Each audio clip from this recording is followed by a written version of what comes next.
Hello दोस्तों, मैं दिनेश चौधरी आप सभी का स्वागत करता हूं आपके अपने YouTube channel PSC by DC sir.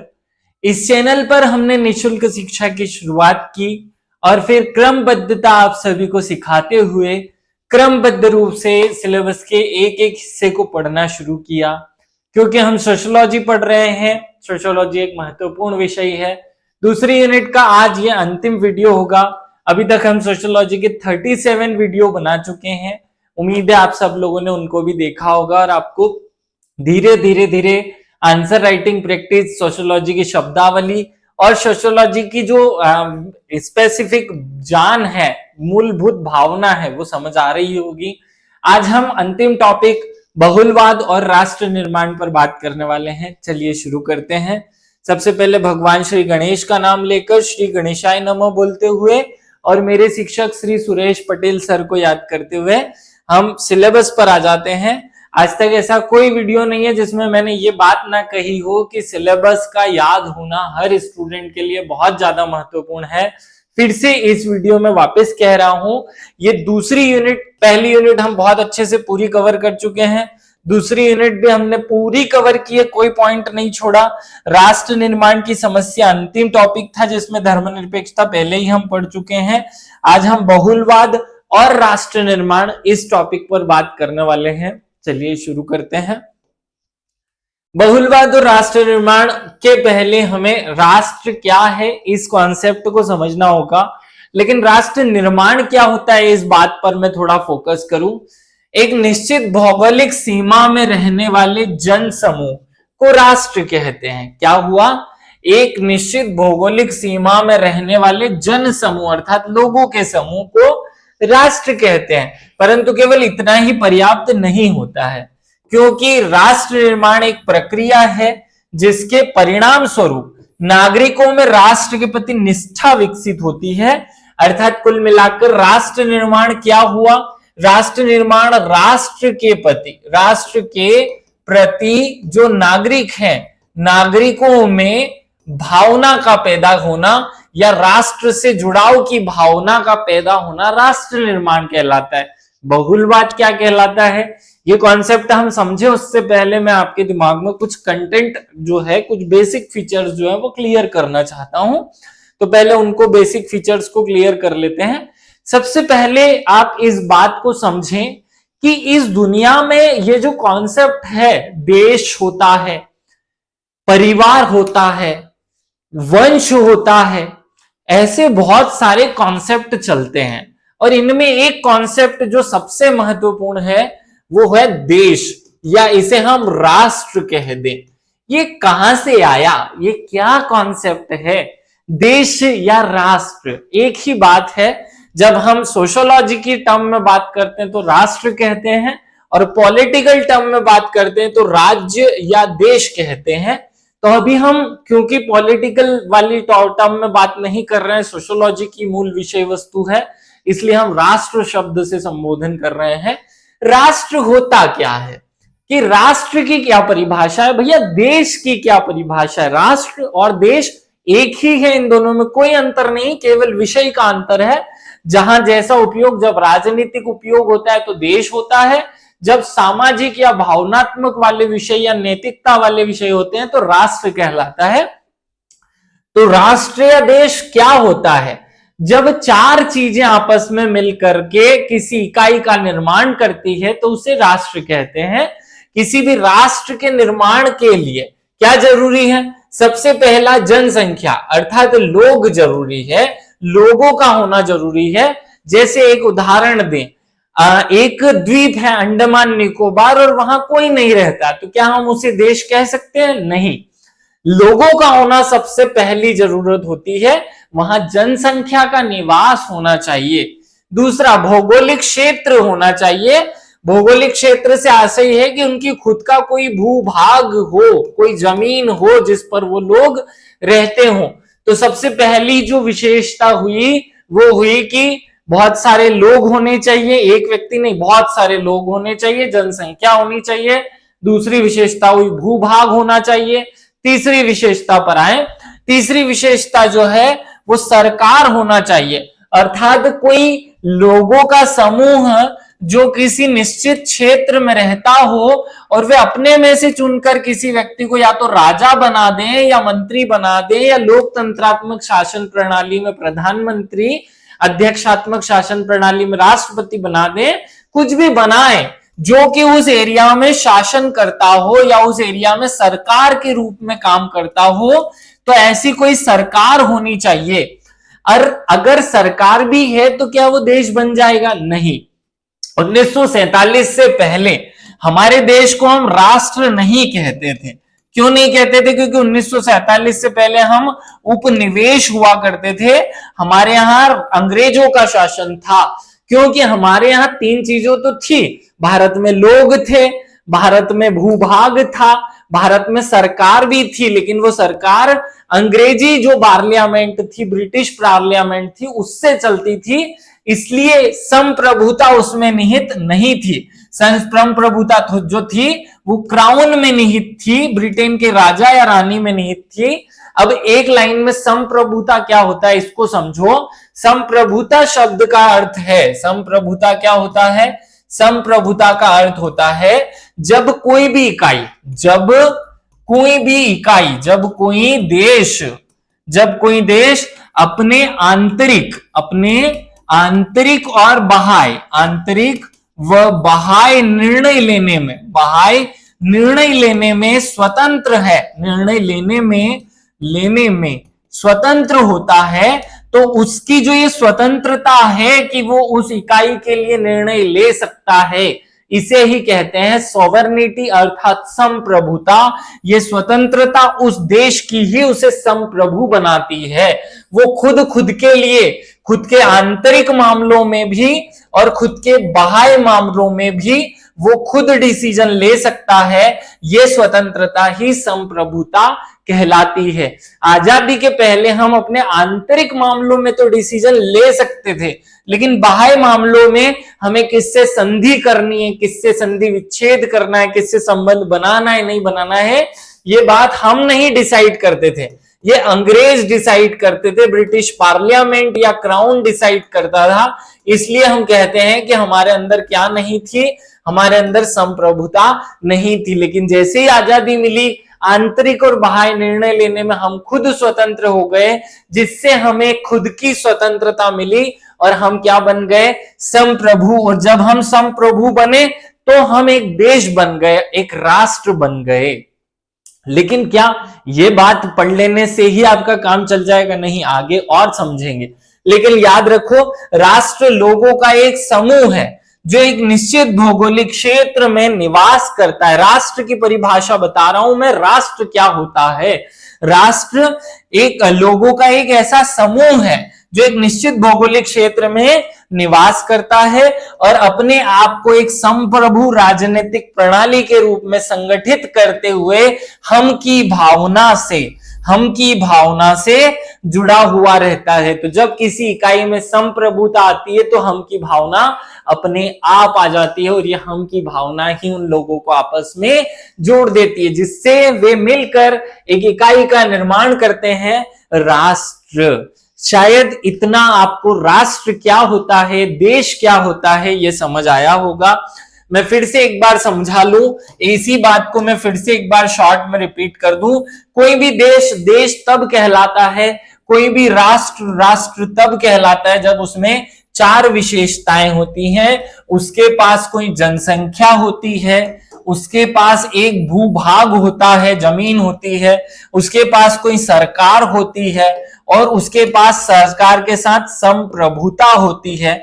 तो जब किसी के पास ये चार चीजें आती हैं तो वे राष्ट्र या देश कहलाने लगते हैं। संप्रभुता नहीं होगी तो वो इन तीनों के बाद उपनिवेश कहलाएगा। क्या कहलाएगा? उपनिवेश कहलाएगा। अगर सरकार है तो सरकार का कोई भी स्वरूप हो सकता है, कोई भी स्वरूप स्वीकार किया जा सकता है, भले ही से वह सरकार का राजतंत्रात्मक स्वरूप हो, कोई फर्क नहीं पड़ता कि राजतंत्र है, कोई फर्क नहीं पड़ता कि वहां गणतंत्र है, कोई फर्क नहीं पड़ता कि वहां संसदीय शासन प्रणाली है, कोई फर्क नहीं पड़ता कि वहां अध्यक्षात्मक शासन प्रणाली है, कोई फर्क नहीं पड़ता कि वहां लोकतंत्र है, कोई सी भी प्रकार की सरकार होनी चाहिए और वो सरकार राज्य के लिए काम करनी चाहिए, राज्य के लिए जिम्मेदार होनी चाहिए।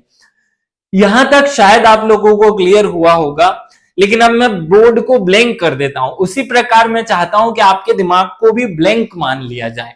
अगर आप अपने आप को ब्लैंक मान लेंगे तो अब आप इमेजिन कर पाएंगे, जैसा मैं आपको सोचने के लिए विवश कर रहा हूं। आप इमेजिन कीजिए कि इस दुनिया में ये पृथ्वी है, और ये जो पृथ्वी है इसमें पहली बार कोई मानव पैदा हुआ होगा, उसके कुछ और बच्चे पैदा हुए होंगे, उसके कुछ और बच्चे पैदा हुए होंगे, इस दुनिया में बहुत सारे लोग पैदा हो गए होंगे, इस प्रकार से शाखाएं बढ़ती ही गई होंगी। लेकिन ये जो समाज शास्त्रीय अवधारणा है देश, ये कैसे पैदा हो गया, देश कैसे आ गया? अगर इंसान इस धरती पर पैदा हुआ तो सबको स्वतंत्र रहना चाहिए था, पूरा विश्व भाईचारे की भावना से जुड़ा हुआ होना चाहिए था। देश कैसे पैदा हुआ, देश कहां से आया, देश का कॉन्सेप्ट कहां से आया? मैं देश शब्द इसलिए बार बार यूज कर रहा हूं ताकि आप लोग कंफर्टेबल यूज करें। तो मैं कहना चाह रहा हूं कि राष्ट्र नाम की इकाई कहां से पैदा हो गई भाई? ये तो हमने कभी बनाई ही नहीं। तो फिर हमें विचार करने में आता है कि जब हम भारतीय जो साहित्य है उसको पढ़ते हैं तो वहां आपको पता चलता है कि जब स्टार्टिंग में, जब शुरुआत में राज्य नाम की या देश नाम की या राष्ट्र नाम की कोई इकाई थी ही नहीं, तो हर मनुष्य राष्ट्र नाम की कोई इकाई नहीं थी। क्या लिख देते हैं हम? कोई इकाई नहीं थी। अब जब राष्ट्र नाम की कोई इकाई नहीं थी तो हर व्यक्ति स्वतंत्र था। हाँ, समाज नाम की इकाई बन चुकी थी, लेकिन देश नाम की, राष्ट्र नाम की कोई इकाई इस दुनिया में थी ही नहीं। लेकिन पहली बार जब जानवरों ने मनुष्य पर आक्रमण किया तो जानवरों के आक्रमण से बचने के लिए हर मनुष्य योग्य नहीं था। अब ऐसी स्थिति में हिंदू शास्त्र कहते हैं कि बहुत सारे लोगों ने इकट्ठा होकर के ये सोचा कि भाई हम में सबसे ज्यादा जो ताकतवर व्यक्ति है, हम सब में से जो सबसे ज्यादा ताकतवर व्यक्ति है वो मनु है। कौन है वो? मनु है। तो मनु को क्यों ना हम कह दें कि मनु आप खेती मत करो, आप शिकार मत करो, आप फल फूल मत उगाओ, आप केवल एक काम करो, आप यहां पर एक सिंहासन हम बैठा देते हैं, उस पर आप बैठ करके हम सब लोगों की रक्षा करने का काम करो। आपको खेती नहीं करनी है, आपको कुछ काम नहीं करना है, आप ना मटके बनाओ, ना आप फूल माली का काम करो, ना आप पंडित का काम करो, आप कुछ मत करो। आप केवल यहां बैठो और हम जो भी जीवन में उगाएंगे, हम अपनी जो खेती करेंगे, हम जो पशुपालन से दूध उगाएंगे, दूध पैदा करेंगे, उगाएंगे नहीं, दूध जो हम दूध निकालेंगे गाय का, उससे जो मक्खन बनाएंगे, जो भी इनकम होगी उसका 1/6 हिस्सा, मतलब अगर एक इंसान 100 रुपए कमाएगा तो उसमें से 1/6 हिस्सा आपको दे देगा, जिससे आप उस पैसे से अपने जीवन को चला लेना। इस प्रकार पहली बार एक समझौता हुआ। क्या हुआ? एक समझौता हुआ, और उसी समझौते से राज्य नाम की इकाई पैदा होना शुरू हो गई। मैं ये नहीं कह रहा हूं कि राज्य नाम की इकाई बन गई, हाँ, लेकिन पृष्ठभूमि तैयार हो गई। ध्यान से सुनिएगा, खूब सारे लोग हैं और खूब सारे लोग अपनी अपनी खेती करते हैं, अपना अपना काम करते हैं, लेकिन हर आदमी चाहता है कि उनकी रक्षा करने वाला कोई और हो, कोई उनकी रक्षा करे, कोई उनके लिए कानून बनाए, कोई उनके लिए नियम बनाए। तो पहली बार एक समझौता हुआ, और यह समझौता किनके किनके बीच में हुआ?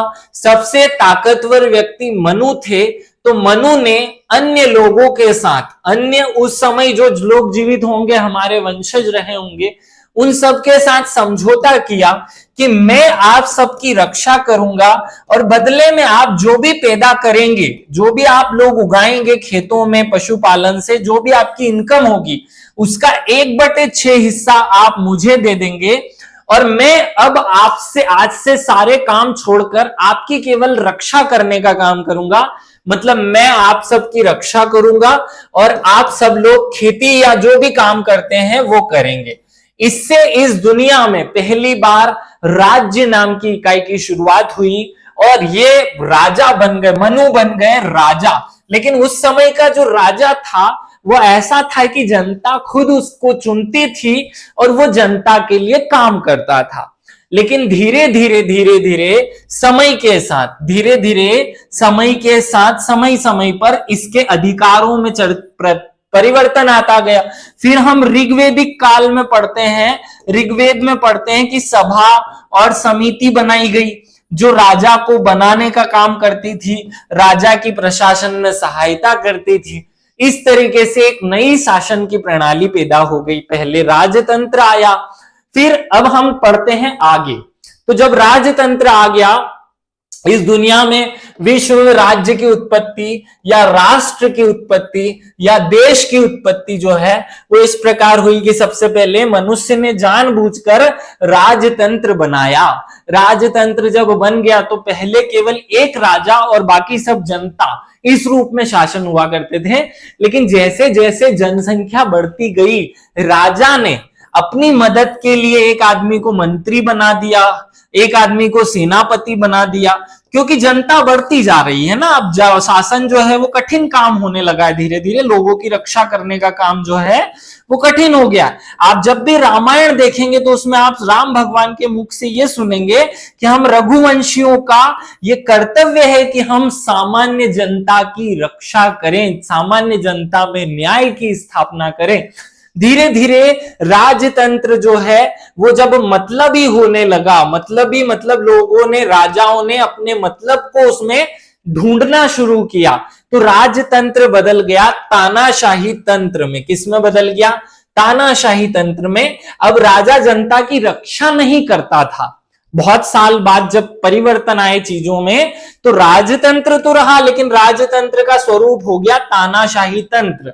राजा केवल लोगों पर शासन करता था, लोगों की रक्षा नहीं करता था। इससे धीरे धीरे जनता जो थी उसमें राजा के प्रति आक्रोश आने लगा। क्या आने लगा? राजा के प्रति आक्रोश आने लगा, और फिर पूरी जनता ने मिलकर राजा को गद्दी से हटा दिया। और फिर एक व्यवस्था आई जिसमें राजा केवल नाम मात्र का रह गया और बाकी कुछ जनता के प्रतिनिधि जो थे वो शासन करने लगे, जिससे गणतंत्रात्मक शासन इस व्यवस्था इस दुनिया में आ गई। गणतंत्रात्मक का भी और अच्छा, जब लोग इंटेलिजेंट हो गए तो धीरे धीरे लोकतंत्रात्मक अर्थात जनता के द्वारा चुने गए प्रतिनिधियों के माध्यम से शासन, क्या कहा जा रहा है? जनता के चुने हुए प्रतिनिधियों के माध्यम से शासन होने लगा। तो वो आज का दुनिया है, वो आज का दौर है जब हमारी इस दुनिया में क्या आ गया? लोकतंत्र आ गया। संपूर्ण विश्व में एक नई व्यवस्था आई, लोकतंत्रात्मक व्यवस्था। इतनी कहानी सुनने के बाद में आपके दिमाग में दो कॉन्सेप्ट क्लियर होने चाहिए। पहला कॉन्सेप्ट कि इस दुनिया में राज्य नाम की इकाई उसी प्रकार बनी जिस प्रकार परिवार नाम की इकाई, जिस प्रकार विवाह नाम की चीज हमने बनाई, उसी प्रकार पूरी समाज के सभी लोगों ने राज्य करने के लिए राष्ट्र नाम की इकाई का निर्माण किया। क्या किया? राष्ट्र नाम की इकाई का निर्माण किया। अब हम ये समझ चुके हैं कि राष्ट्र क्या होता है और राष्ट्र कैसे बना, ये पूरा पिक्चर आप सब लोगों के दिमाग में, ये दो कॉन्सेप्ट आप सबके दिमाग में क्लियर हो चुके होंगे। अब हम आज के टॉपिक पे आते हैं। आज हमें टॉपिक दिया गया है बहुलवाद। क्या टॉपिक दिया गया है? बहुलवाद। तो बहुलवाद क्या होता है, वहां चलने से पहले मैं आपके दिमाग में एक फौरी तौर पर कॉन्सेप्ट को क्रिएट करना चाहता हूं। देखो, हमारे शासन करने में, देखिए आज की तारीख में स्थिति क्या है।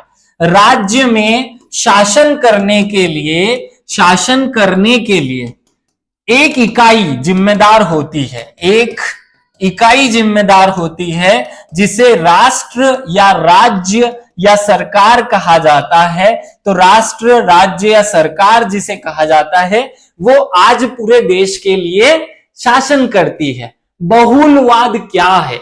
बहुलवाद कहता है कि किसी एक व्यक्ति को शासन करने के लिए अगर आप दोगे, या एक व्यक्ति जब पूरे देश में शासन करेगा, यहां एक व्यक्ति से आशय एक व्यक्ति नहीं है, यहां लोगों के एक समूह जिसे सरकार कहते हैं, राज्य कहते हैं, उससे है कि अगर एक ही सरकार नाम की इकाई में सारी शक्तियां होंगी तो कहीं ना कहीं वो तानाशाह बन जाएगी।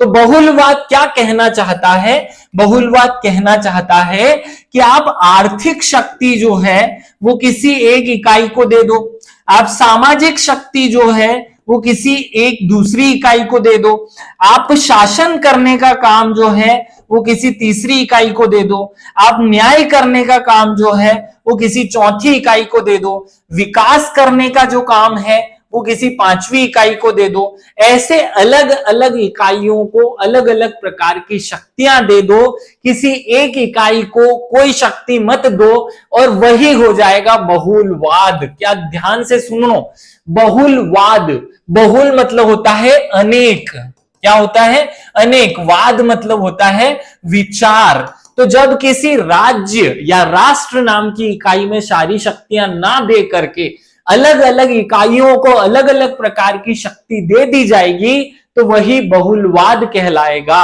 अब कुछ लोग यहां सोच रहे होंगे कि सर आपने तो विकेंद्रीकरण समझा दिया, विकेंद्रीकरण समझा दिया। नहीं भाई, हमने विकेंद्रीकरण नहीं समझाया।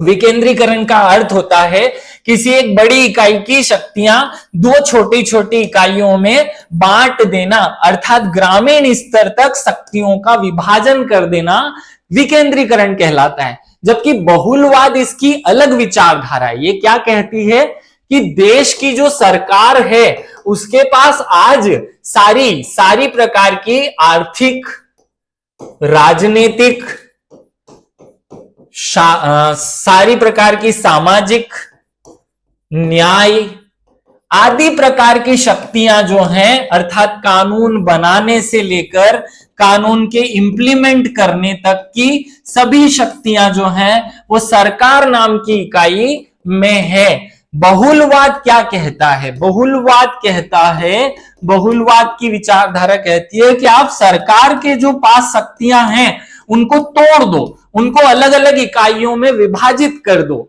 एक इकाई के पास, एक सरकार के पास आर्थिक शक्तियां हो, एक इकाई के पास राजनीतिक शक्तियां हो कानून बनाने की, एक इकाई के पास न्याय करने की शक्तियां हो, और यह सब भी जनता के द्वारा चुने हुए होने चाहिए।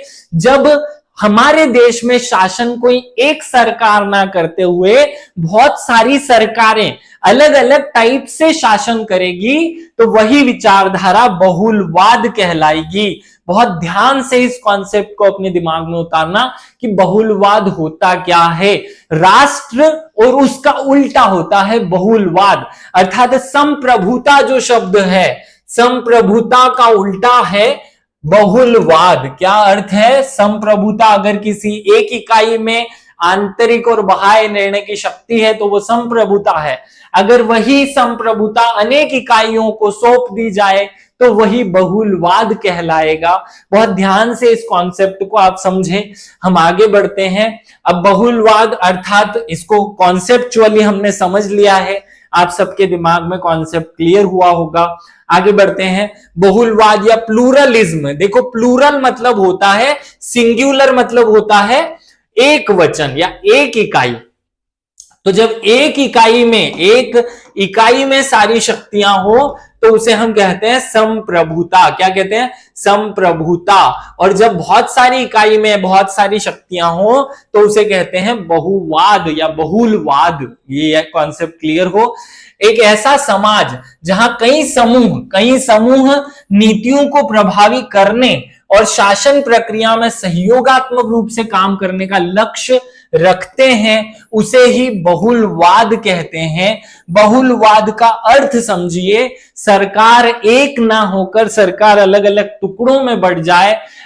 हमारे देश में बजट निर्माण का काम कोई एक अलग प्रकार की सरकार करे, नीति निर्माण का काम कोई दूसरी प्रकार की सरकार करे, विकास करने का काम कोई तीसरी प्रकार की सरकार करे, न्याय करने का काम कोई चौथी प्रकार की सरकार करे। ऐसे जब एक ही सरकार अलग अलग पार्ट में तोड़ दी जाए, सरकार की शक्तियां सब में बांट दी जाए, तो उसे कहते हैं बहुलवाद।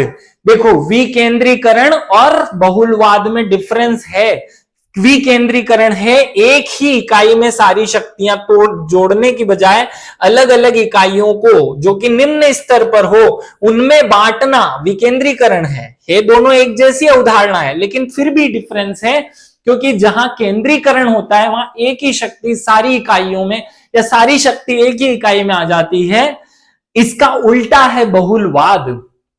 बहुलवाद को सामान्य तौर पर संप्रभुता की एकलवादी अवधारणा क्या कहा जा रहा है? संप्रभुता की एकलवादी अवधारणा के विरुद्ध एक प्रतिक्रिया माना जाता है। सुनिए, प्रतिक्रिया क्यों माना जाता है? क्योंकि जब आप एक ही इकाई में सारी शक्तियां दे देंगे तो जब बाहर उसका उल्टा, उसकी प्रतिक्रिया मतलब उसका उल्टा, तो जब सारी इकाइयों में अलग अलग शक्तियां दे देंगे तो वही बहुलवाद कहलाएगा। बहुत ध्यान से समझना इस कॉन्सेप्ट को। और आगे बढ़ते हैं। संप्रभुता की एकलवादी अवधारणा यह मानना है कि संप्रभुता ना सिर्फ राज्य की अनिवार्य तत्व है, बल्कि यह राज्य की सर्वोच्च शक्ति है जो एक निश्चित मानव श्रेष्ठ में निवास करती है। देखो, संप्रभुता का तो आशय ही हमने समझ लिया है। शायद ये बातें अब आपको समझ आ रही होगी। जर्मन दार्शनिक ओट्टो वेरगिर्को, ये नाम बहुत अच्छे से याद रख लेना, ओट्टो वेरगिर्को, तथा अंग्रेजी इतिहासकार डब्ल्यू मेटलैंड नाम के जो दार्शनिक हैं, समाजशास्त्री हैं, इतिहासकार हैं, उन्होंने इस बहुलवाद के कॉन्सेप्ट को जन्म दिया। आप सब लोग याद रखेंगे बहुलवाद का कॉन्सेप्ट किसने दिया है? बहुलवाद का कॉन्सेप्ट गिरको और अंग्रेजी दार्शनिक मेटलैंड द्वारा दिया गया है। इस पूरे कॉन्सेप्ट को आप अपने दिमाग में छाप करके रखिएगा। समाज की वह स्थिति जिसमें विविध जातीय, नस्लीय, धार्मिक, सामाजिक समूहों के सदस्य एक सामान्य सभ्यता की सीमाओं के भीतर अपनी पारंपरिक संस्कृति या विशेष रुचि को बनाए रखते हैं और विकसित करते हैं, उसे बहुलवाद कहते हैं। अब यहां जो कहा जा रहा है उसी के द्वितीय स्वरूप को परिभाषित किया जा रहा है। बहुलवाद की विचारधारा क्या है? देखो, जैसे हमने अनेकता में एकता पढ़ा, जैसे हमने अनेकता के कॉन्सेप्ट में ये पढ़ा कि अनेकता में क्या होता है, अलग अलग धर्म के लोग एक साथ रहते हैं, अलग अलग जाति के लोग एक साथ रहते हैं, अलग अलग भाषा बोलने वाले लोग एक साथ रहते हैं। इनडायरेक्टली ये बहुलवाद का उदाहरण है कि जब सब लोग एक साथ रहने लगे तो उसे कहते हैं अनेकता में एकता। लेकिन ये बहुलवाद उसी के जैसी एक अवधारणा है। बहुलवाद में ये कहा जा रहा है कि भैया बहुत सारे लोग मिलकर जब हर कार्यों को, अलग अलग कार्यों को करेंगे तो वो बहुलवाद होगा। मैं शायद आपको एक राजनीतिक उदाहरण लेकर के ये विशेष रूप से समझाने में सफल रहा या नहीं रहा, वो आपके कमेंट बताएंगे कि बहुलवाद होता क्या है। देखो, बहुलवाद में ये कहा जा रहा है कि जब बहुत सारी इकाइयां शासन करने लगे, बहुत सारी इकाइयां अलग अलग प्रकार से शासन करने लगे, अलग अलग प्रकार की चीजों के लिए जिम्मेदार या उत्तरदायी हो, उसे बहुलवाद कहा जाएगा। बहुलवादी विचारधारा के अनुसार राज्य ना तो सर्वश्रेष्ठ और संप्रभु है। अब राज्य हमने समझ लिया है, राज्य क्या है? राज्य ना तो सर्वश्रेष्ठ और ना संप्रभु है, और ना ही कानून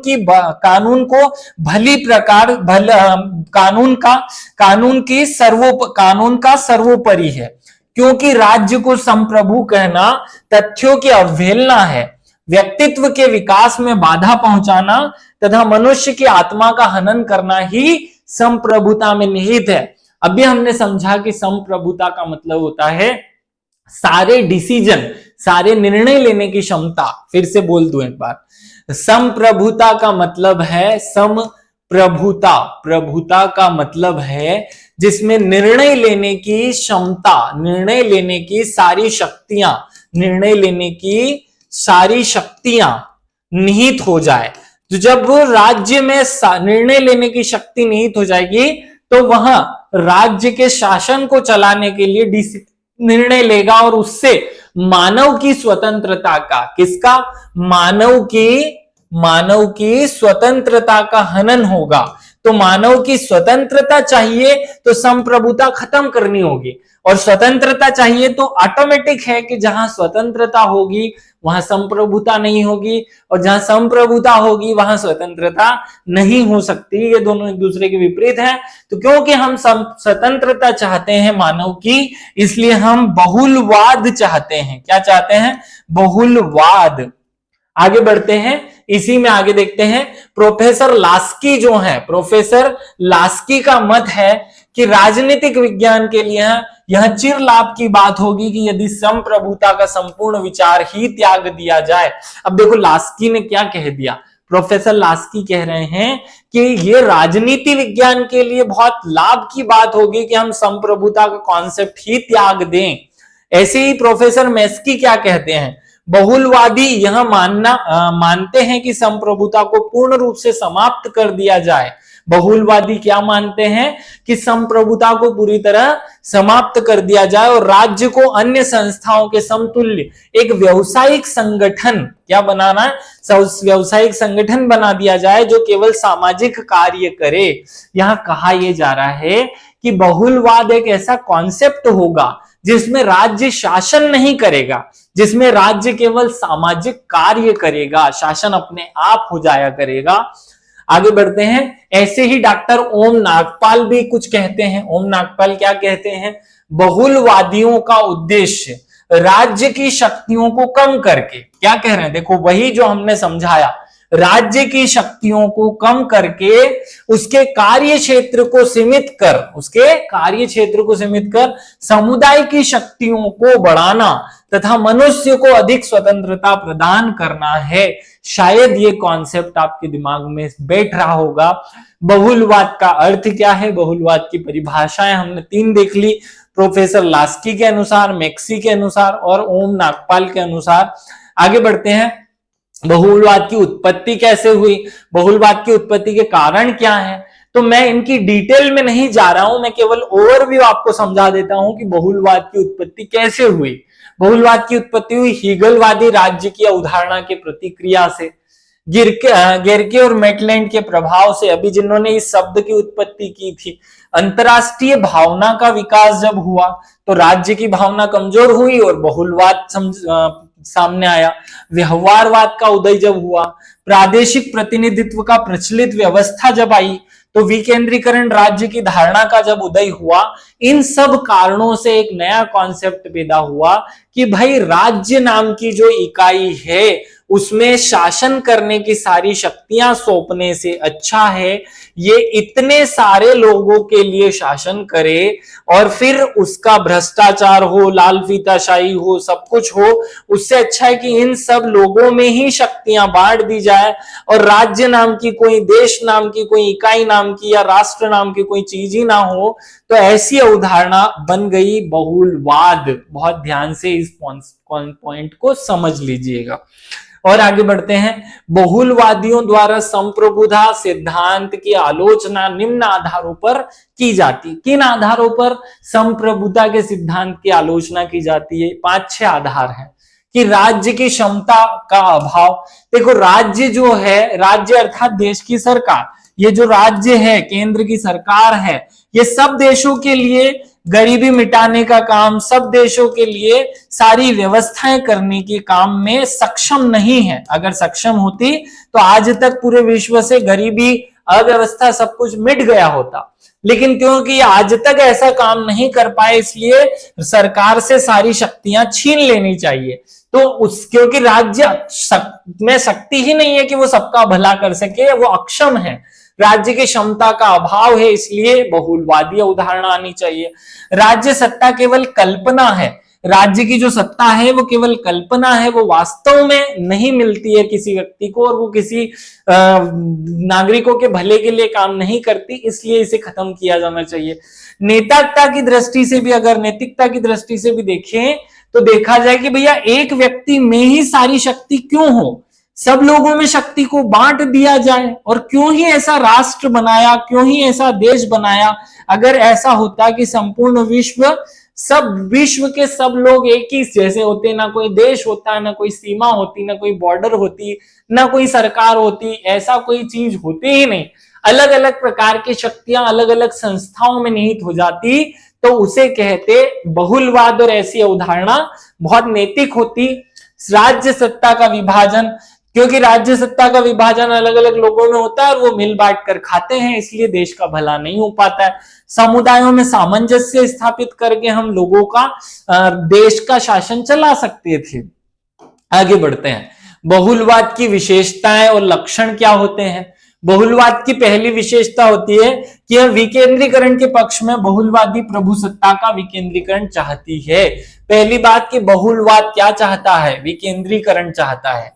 राज्य के कार्य क्षेत्र को सीमित करना चाहता है। प्रभुसत्ता का आधार संघात्मक होना रखना चाहता है। राज्य की निरंकुशता का विरोध करता है। राज्य की सामाजिक संस्थाओं के अधीन करना चाहता है। व्यक्ति का संबंध अन्य समुदाय से बनाना चाहता है। कानून का पालन उपयोगिता के कारण करना चाहता है, ना कि कानून बनाने और उसे इंप्लीमेंट करने का काम करना चाहता है। यहां कहा यह जा रहा है लास्ट वाले पॉइंट में कि वही कानून रहे जो लोगों के लिए उपयोगी हो, वो कानून जो लोगों के लिए उपयोगी नहीं उसे समाप्त किया जाए। इस अवधारणा को, ये सारी चीजें बहुलवाद के लक्षण माने जाते हैं कि जब बहुलवाद होगा तो ये सब चीजें अपने आप आ जाएंगी। कानून ऐसे बनेंगे जो लोगों के लिए उपयोगी होंगे। व्यक्ति का संबंध समुदाय से हो जाएगा। राज्य की सामाजिक संस्थाओं के अधीन हो जाएगा। राज्य किसके अधीन हो जाएगा? समाज की संस्थाओं के। राज्य की निरंकुशता समाप्त हो जाएगी। राज्य में प्रभुसत्ता जो है वो संघात्मक रूप में होगी और राज्य का कार्य क्षेत्र सीमित हो जाएगा। शक्ति का विकेंद्रीकरण हो जाएगा। और आगे बढ़ते हैं। बहुलवादी विचारधारा की आलोचना की जा सकती है। कर लो, चलो आलोचना भी कर लेते हैं।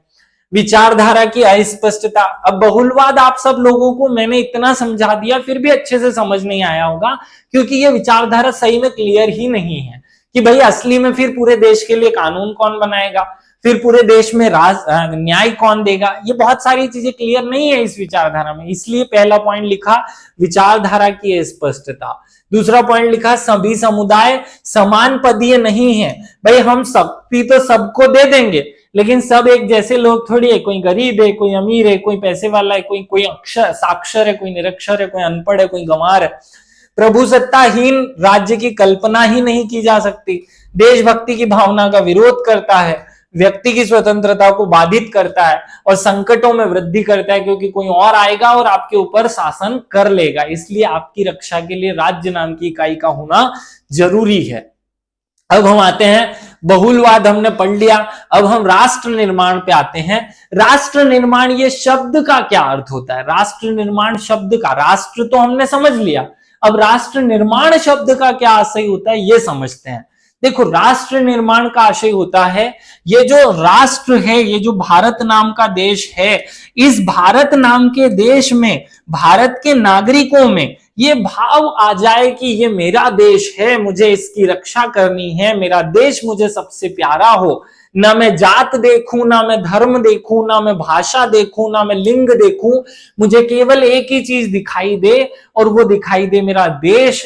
अगर कोई मेरे देश का है तो फिर सब कुछ खत्म, केवल मुझे देश के नागरिक से प्रेम है।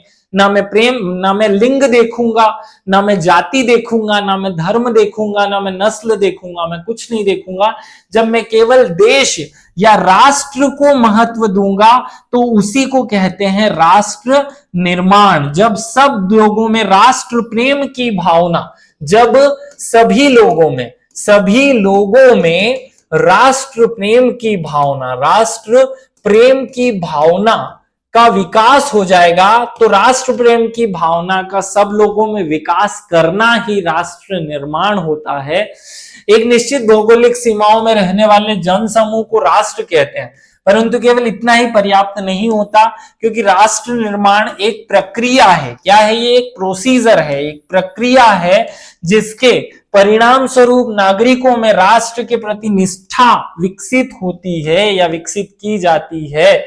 हम की भावना उनमें आती है। भारत का हर नागरिक मैं भारतीय हूं ये बड़े गर्व से कहता है। यही राष्ट्र निर्माण है। आगे बढ़ते हैं।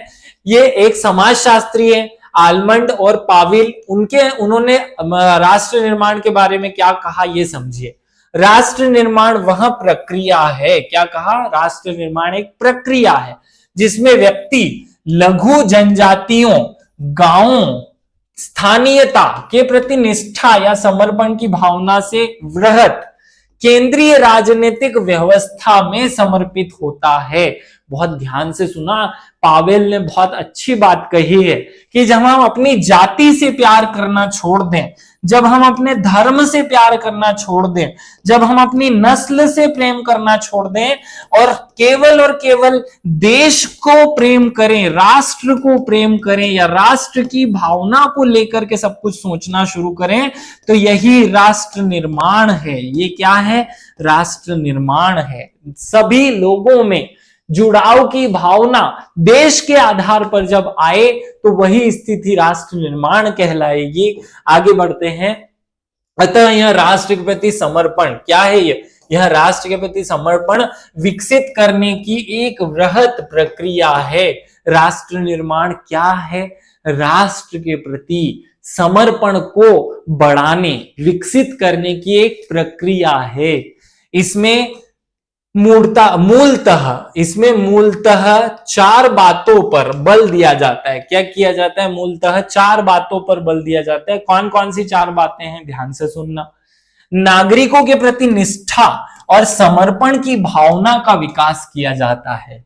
नागरिकों में राष्ट्रीय परिचय, कि वो ये ना कहे कि मैं मध्य प्रदेश का हूं, कि मैं इंदौर का हूं, वो कहे कि मैं तो भारत का हूं, मैं भारतीय हूं। वो ये ना कहे कि मैं हिंदू हूं, कि मैं मुस्लिम हूं, वो कहे कि मैं तो भारतीय हूं, मैं हिंदुस्तानी हूं। इस भावना का विकास करना। नागरिकों में राजनीतिक जागरूकता को बढ़ावा देना। राष्ट्रीय स्तर पर आधुनिक अर्थव्यवस्था एवं तकनीकी ज्ञान का विकास करना। जब ये चार चीजें नागरिकों में होती हैं तो राष्ट्र का निर्माण होता है। अब आप सोच रहे होंगे कि यार भाई, तकनीकी ज्ञान से राष्ट्र निर्माण कैसे हो गया? आपको मैं एक उदाहरण देता हूं डॉक्टर एपीजे अब्दुल कलाम का। एपीजे अब्दुल कलाम तकनीकी एक वैज्ञानिक थे। क्या थे? वैज्ञानिक। लेकिन जब उनमें ये ज्ञान आया, तकनीकी ज्ञान आया, तो वो देश के लिए काम करने के लिए आगे बढ़े और वो देश के लिए काम किए। इसलिए राष्ट्र निर्माण के लिए तकनीकी ज्ञान का होना भी जरूरी है। और आगे बढ़ते हैं। राष्ट्र निर्माण के उद्देश्य क्या होते हैं भैया? क्यों करना है हमें राष्ट्र निर्माण? राष्ट्र निर्माण इसलिए करना है क्योंकि ये जो भारत है ये बहुत प्रकार से बटा हुआ है। कहीं ये जाति के नाम पर, कहीं ये धर्म के नाम पर, कहीं ये भौगोलिक क्षेत्र के नाम पर, कहीं ये किसी और चीज के नाम पर बटा हुआ है। उन सबको समाप्त करना और लोगों में एक जैसी भावना पैदा करना राष्ट्र निर्माण है। तो पहला, भौगोलिक एकीकरण क्या है? क्यों जरूरी? क्या उद्देश्य है इसका? भौगोलिक रूप से भले ही कोई हिमालय पे रहे और कोई दक्षिण में तटीय क्षेत्र पर रहे, कोई पूर्वोत्तर में घाटियों में रहे, उनमें एकीकरण की भावना इससे विकसित हो जाएगी। इसलिए राष्ट्र निर्माण विकसित करना जरूरी है। राष्ट्रीयता की भावना का विकास करने के, राष्ट्र का विकास करने के लिए, राष्ट्र के प्रति जनता में निष्ठा तथा समर्पण की भावना का विकास करने के लिए, राष्ट्रीय पहचान का विकास करने के लिए, राजनीतिक चेतना का विकास करने के लिए, तकनीकी ज्ञान का विकास करने के लिए, एक सबल सामाजिक आर्थिक व्यवस्था स्थापित करने के लिए और राजनीतिक एकीकरण करने के लिए। आपने सुना होगा कि डॉक्टर वल्लभ भाई पटेल जो हैं, सरदार वल्लभ भाई पटेल जो हैं, वो वीपी मेनन के साथ एक झोला लेकर निकले और पूरे भारत की 561 रियासतों का उन्होंने विलय कर दिया। कहीं पे जूनागढ़ की रियासत थी, तो कहीं कश्मीर की रियासत थी, तो कहीं हैदराबाद की रियासत थी।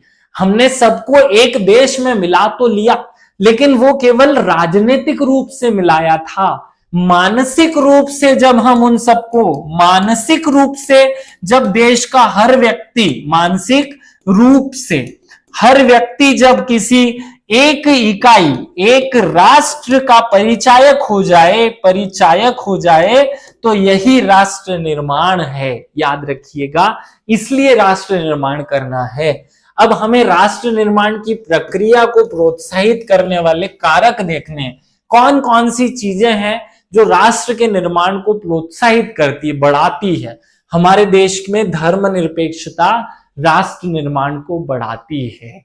संविधान जो है हमारा, वो राष्ट्र निर्माण को बढ़ाता है। संविधान में निहित समानता, स्वतंत्रता, ये भी राष्ट्र निर्माण को बढ़ाती है। संविधान की प्रस्तावना में निहित सामाजिक, आर्थिक और राजनीतिक न्याय, ये भी क्या करता है, समाज में राष्ट्र निर्माण को बढ़ाता है। विकेंद्रीकरण राष्ट्र निर्माण को बढ़ाता है। एक राष्ट्र भाषा या एक राज्य भाषा हिंदी, ये भी राष्ट्र निर्माण को बढ़ाती है। संघात्मक शासन व्यवस्था का कठोर स्वरूप, ये भी राष्ट्र निर्माण को बढ़ाता है। जीएसटी, एक देश एक कर, ये भी भावना जो है, ये जो कॉन्सेप्ट है, ये राष्ट्र निर्माण को बढ़ाता है। एक योग, अभी हमने आप देखा कि पूरा देश एक ही 21 जून के दिन एक ही तरीके से योग करता है, वो भी देश को बढ़ाता है। आयुष पद्धति, ये पूरे देश को बड़ा राष्ट्र निर्माण को करती है। हमारे प्रधानमंत्री जी का नारा, सबका साथ, सबका विकास, सबका विश्वास, ये जो नारा है, सबका विश्वास, ये जो नारा है, ये भी राष्ट्र निर्माण को बढ़ाता है, राष्ट्र की बातों को महत्व देता है। तो ऐसे और भी बहुत सारे पॉइंट हो सकते हैं, ऐसे बहुत सारे कारक हो सकते हैं, ऐसे बहुत सारे कंपोनेंट हो सकते हैं जो राष्ट्र निर्माण को बढ़ाते हों। आगे बढ़ते हैं। चलो, राष्ट्र निर्माण को बढ़ाने वाले कारक तो पढ़ लिए, लेकिन राष्ट्र निर्माण के मार्ग में बाधाएं भी तो हैं, बहुत सारी चीजें भी तो हैं जो लोगों को तोड़ देती हैं, राष्ट्र को तोड़ती हैं। कौन कौन सी चीजें हैं? जातिवाद, कहीं कोई कह रहा है मैं यादव, कहीं कोई कह रहा है मैं फलाना, कहीं कोई कह रहा है मैं पटेल, कहीं कोई कहता है मैं गुर्जर, कहीं कोई कहता है मैं मीणा, कहीं कोई कहता है मैं फलाना। ये तोड़ते हैं देश को। क्षेत्रवाद, क्षेत्रवाद कहता है मैं मराठी हूं, मैं गुजराती हूं, मैं हिंदुस्तानी हूं, मैं फलाना हूं, मैं ढिमाका हूं, मैं बंगाली हूं। ये क्षेत्रवाद की भावना देश को तोड़ती है। ऐसे ही भाषावाद भी देश को तोड़ता है। सांप्रदायिकता, दंगे, धार्मिक कट्टरता, ये भी देश को तोड़ती है, ये बाधाएं हैं। भ्रष्टाचार, पश्चिमीकरण, पश्चिमीकरण तो इतना हावी है कि हर आदमी कनाडा में जाके बसना चाहता है, मतलब इस देश से प्रेम ही नहीं है, जैसे कि कनाडा जाने का मौका मिल जाए मैं चले जाऊं और मैं वहां बस जाऊं, वो पश्चिमीकरण है। पश्चिम के मूल्यों को, पश्चिम की संस्कृति को, पश्चिम के मूल्यों और पश्चिम की संस्कृति को इतना ज्यादा महत्व देना कि अपनी चीजें शून्य होने लगे, शून्य दिखाई देने लगे, हम अपने आप को गधा सोचने लगे, तो उसे कहेंगे पश्चिमीकरण। वो भी देश की जो राष्ट्र निर्माण की भावना है उसमें बाधा है। पर संस्कृति ग्रहण, दूसरों की संस्कृति को अपनाना, ये भी हमारी संस्कृति के हास की बात करता है। ऐसे ही अंग्रेजीवाद, आपने देखा होगा हमारे देश में कुछ लोग अपने आप को अभी भी अंग्रेजों की ही औलाद मानते हैं। वो मानते हैं कि हमारे शरीर में डीएनए अंग्रेजी भाषा का है और वो अंग्रेजी बोलकर अपने आप को बहुत इंटेलिजेंट महसूस कराते हैं, समझते हैं। ये भावना भी राष्ट्र निर्माण की भावना के विपरीत है। नैतिक मूल्यों का धीरे धीरे अभाव होते जाना, ये भी हमारे मार्ग में, राष्ट्र निर्माण के मार्ग में बाधा है।